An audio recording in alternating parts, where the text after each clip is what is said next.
and thank you for tuning into the North Main Minute. I'm Joshua Dobie. A foundational planning question with which we're working literally daily in one shape, form, or another has to do with the broad idea of risk management. Now, there are a lot of different forms of risk management. No way I'm going to cover them all here in the few minutes on the North Main Financial Minute, but relative to looking at the kinds of the positions rather that you should consider when it comes to risk management, I'm going to touch on a couple of the real big ones here just briefly. The first one has to do with the idea of hedging inside of a portfolio. Now, everybody's portfolio is unique. Here at North Main Financial Group, it's not true that what works for somebody else is going to work well for you over here, but just a broad idea of what it means to hedge a portfolio. And very quickly, hedging a portfolio means mitigating some of the downside risk. Now, you may mitigate all of the downside risk, or you may mitigate a portion of the downside risk, or that risk mitigation may fluctuate through time as well. So it's very different for everybody, but you definitely want to have that as part of your consideration.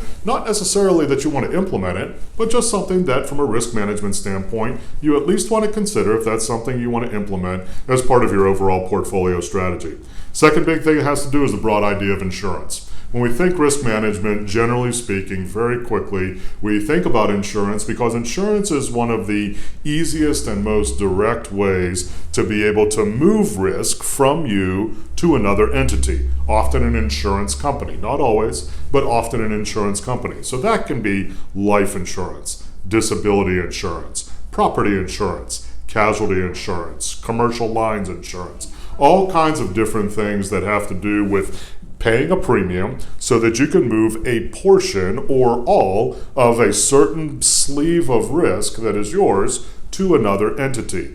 The value in that is to protect yourself perhaps from some significant financial impact in a negative way if certain events would happen to you. If we think about our homeowners insurance, we have a fire, we want the insurance to be able to help us to recover from that financially. Car insurance, if we have an accident, same kind of thing. Life insurance. If a breadwinner passes away, we want that life insurance to be able to help out to cover that financial gap. So again, lots of different things, lots of considerations, but under this large rubric of risk management, very, very important to keep in mind. By the way, just going to the bottom line very quickly here, there's no right or wrong when it comes to risk management.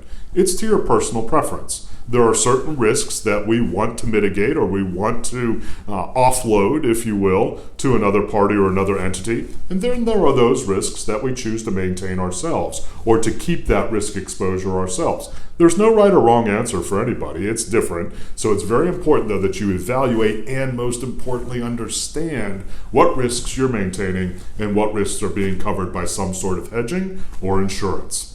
If you'd like to reach out to us at North Main Financial Group, perhaps take a look at the kinds of risk profiles that you have. What's covered by insurance? What isn't? Do you want to change that? Is it appropriate to change it? We'd love to hear from you. NorthMainFinancial.com.